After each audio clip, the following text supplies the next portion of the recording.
안녕하세요. 닥터 눈코익 성형외과 전문의 정현익입니다. 코성형 상담을 하다 보면 정면에서 콧구멍이 보이지 않게 해달라고 요청하시는 분들이 많이 계세요. 다른 분들의 사례를 가지고 오셔서 그분이 하신 수술 방법대로 비공 내리기 해달라, 아니면 코볼 축소하면 되지 않냐, 들창코를 내리면 되지 않냐 등등 그대로 해달라고 말씀하시는데요. 사실 이런 경우에 수술 계획에 앞서서 왜 콧구멍이 보기 싫게 보이는지에 대해서 환자분의 코 구조상의 원인 파악이 먼저 돼야 돼요. 놀라운 사실 하나 알려드릴까요? 사실 정면에서 콧구멍이 보이는 게 정상이에요. 오히려 콧구멍이 보이지 않으면 긴 코, 화살코라고 얘기를 해요.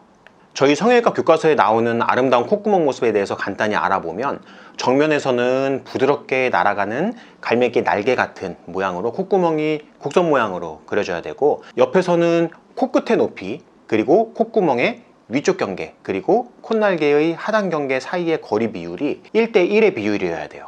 콧구멍이 노출이 안 될 정도까지 내리면 오히려 미적으로 좋지 않다는 얘기죠. 예쁜 연예인이 정면을 바라보고 있는 사진을 보면 하나같이 콧구멍이 노출되는 것을 확인할 수 있어요. 그럼 콧구멍이 안 예쁘게 노출되는 원인이 뭘까요? 하나하나 알아볼 건데요. 대부분의 환자분들은 여러 가지 원인 중에서 몇 가지를 복합적으로 가지고 계세요. 완전한 교정을 위해서는 여러 술기들이 복합적으로 진행되어야 한다는 것이죠. 우선 첫 번째, 제일 흔한 건 코가 낮은 거예요. 동양 사람들은 코가 낮은 분이 많잖아요.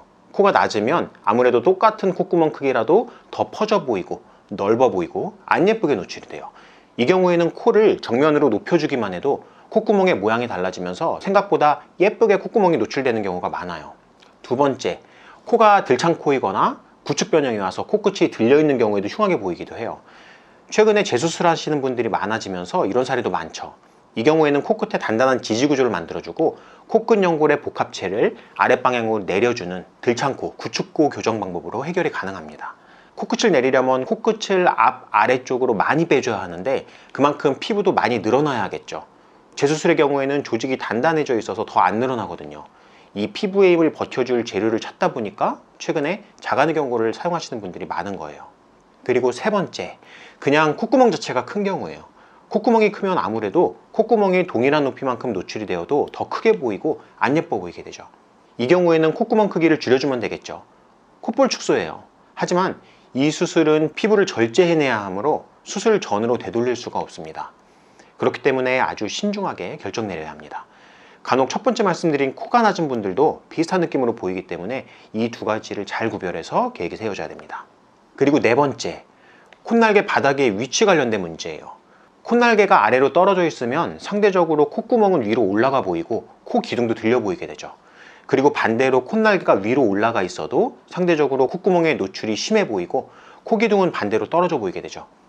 이 경우 코 기둥의 연골 위치를 교정해 주거나 콧날개 바닥의 위치를 변경해 주는 두 가지 술기를 병행해서 교정이 가능합니다. 단 코 기둥은 비주 연장 이식이나 연골 재배치로 쉽게 교정이 가능한 반면에 콧날개 바닥의 위치를 바꾸어 주는 술기는 생각보다 쉽지가 않습니다. 콧날개 바닥의 인대까지 분리해서 새로운 위치에 단단히 고정을 해줘야 되는데 아무리 잘 고정을 해드려도 입 주변 근육을 지속적으로 사용하기 때문에 시간이 지나면서 교정 효과가 떨어지는 경우가 있거든요. 그리고 마지막 다섯 번째, 콧날개를 이루는 피부의 양 자체가 부족해서 콧구멍의 내측 또는 중앙부가 올라가서 콧구멍이 보이는 경우입니다. 흔히들 용코라고 하죠. 이전 수술 과정에서 손상된 조직의 구축으로 발생하기도 하고 태어날 때부터 그 부위의 피부량 자체가 부족해서 그러기도 합니다. 이 경우에는 비공 내리기라는 술기를 해주면 해결이 가능하다고 하는데요. 간혹 이전 병원에서 비공 내리기 수술을 받고 더 내리고 싶다고 오시는 분들이 계세요. 그 병원에서 비공 내리기 한다고 하고서 안 한 거 아니냐고 물어보시기도 하는데, 이게 참 애매한 게 일반적으로 말하는 비공 내리기는 단순 비공 내리기, 그냥 연골 조각을 콧날개 쪽에 이식해주는 수술이에요. 하지만 이것만으로는 충분한 효과가 안 나오는 경우도 많습니다. 피부 두께가 두껍거나 피부의 구축 등으로 피부가 잘 늘어나지 않는 분의 경우에는 아무리 연골 조각을 이식해도 그 강도보다 피부가 당기는 힘이 더욱 강하기 때문에 회복 과정에서 다시 들려 올라가게 됩니다. 그래서 이런 경우에는 반드시 피부의 양 자체를 늘려줄 수 있는 피부 연골을 복합으로 이식하는 수술이 진행되어야 충분한 교정 효과를 기대할 수 있습니다. 용코 여러분들 꼭 보세요. 오늘 알아볼 케이스는 비공 내리기의 끝판왕이라고도 하는 피부 연골 복합 이식 수술입니다. 환자분의 사진을 보면서 설명드리도록 할게요. 이미 두 차례의 수술을 받으시고선 저희 병원에 재수술로 내원하신 분인데요. 이번이 세 번째 수술이죠.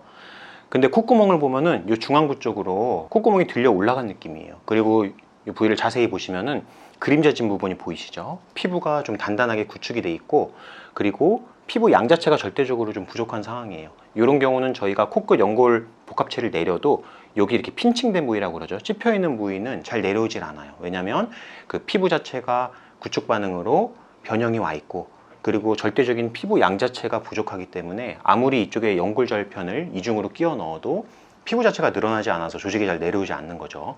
그래서 이런 경우 단순 연골 이식 방법의 비공 내리기를 하게 되면은 수술 후에 초반 교정은 잘 되었다고 느끼는데 시간이 지날수록 점점 구축 변형이 진행되면서 다시 복원되는 경향을 보이게 되죠.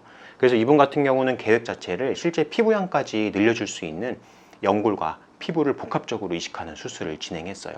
수술 중 사진을 간단히 보시면은 귀에서 이 위측 부위를 이루는 연골에서 우리가 디자인을 해서 피부랑 연골을 같이 채취를 하게 돼요. 이 부위에 디자인을 하는 이유는 피부를 채취해서 수술을 하게 되면은 아무래도 피부 채취 부위에 흉터가 남을 수밖에 없는데, 흉터를 귀 안쪽에 그림자지는 부위에 잘 숨겨넣기 위해서예요. 귀 안쪽에서 피부를 채취하게 되면은 채취한 부위에 피부가 또 부족해지게 되죠. 그러면 그 부위가 당겨서 꼬매질 정도면은 당겨서 꼬매지만은 거기도 역시도 피부가 부족하게 되면은 귀 뒤쪽에서 피부를 이식해서 처음 채취한 부위에 피부를 다시 이식하는 이 두 번의 이식 수술이 병행되게 되는 수술이에요. 그래서 좀 복잡한 수술이라고 이야기를 하는 거죠.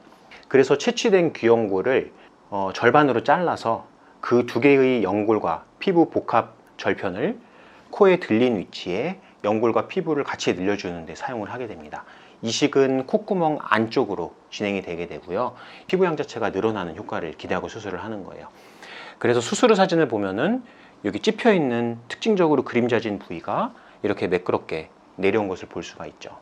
그리고 코의 모양도 전체적으로 아래쪽으로 연장이 되면서 훨씬 더 정상적이고 자연스러운 모양을 만들게 됐어요. 그리고 측면에서 보시면은 수술 전에 피부 변형과 구축이 어느 정도였는지가 더 명확하게 보입니다. 코끝의 지지 구조도 많이 무너져 있고 들려있는 변형이 와 있죠. 그러다 보니까는 콧구멍의 노출도 좀 더 심해 보이게 되고, 이 내측 그림자지는 쪽으로 피부가 구축이 와 있기 때문에 피부 양 자체가 부족해요. 그래서 이 부위도 일반적으로 용코라고 얘기하는 이런 변형을 유발하고 있습니다.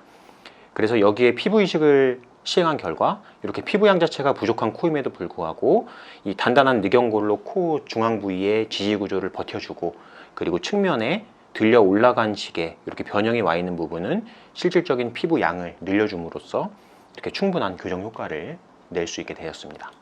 그리고 밑에서 본 모양을 보시면은 이런 변형이 와 있죠. 굉장히 울퉁불퉁한 느낌. 그리고 콧구멍도 양쪽이 달라요.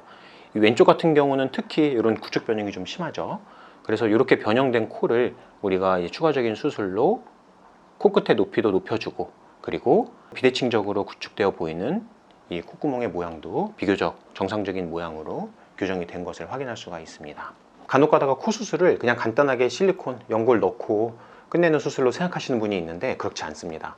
세부적인 교정을 하기 시작하면은 정말 끝도 없어요. 사람들의 코는 다 다르게 생겼죠. 수술 방법, 수술에 쓰이는 재료도 그에 따라서 일부 달라질 수밖에 없습니다. 그렇기 때문에 다양한 원인에 따른 콧구멍 모양의 변형에 대한 다양한 경험을 가지고 있는 의사 선생님의 조언을 받는 것이 굉장히 중요하고요. 그 의사 선생님의 경험에 따라서 코 수술의 결과에도 크게 영향을 미칠 수가 있습니다. 저희 눈코익 채널을 시청해 주시는 분들께서는 부디 이러한 정보들을 잘 확인하시고 상담도 많이 받아보시고 신중한 결정을 내리시길 바랍니다. 이상 성형외과 전문의 닥터 눈코익 정현희 원장이었습니다. 감사합니다.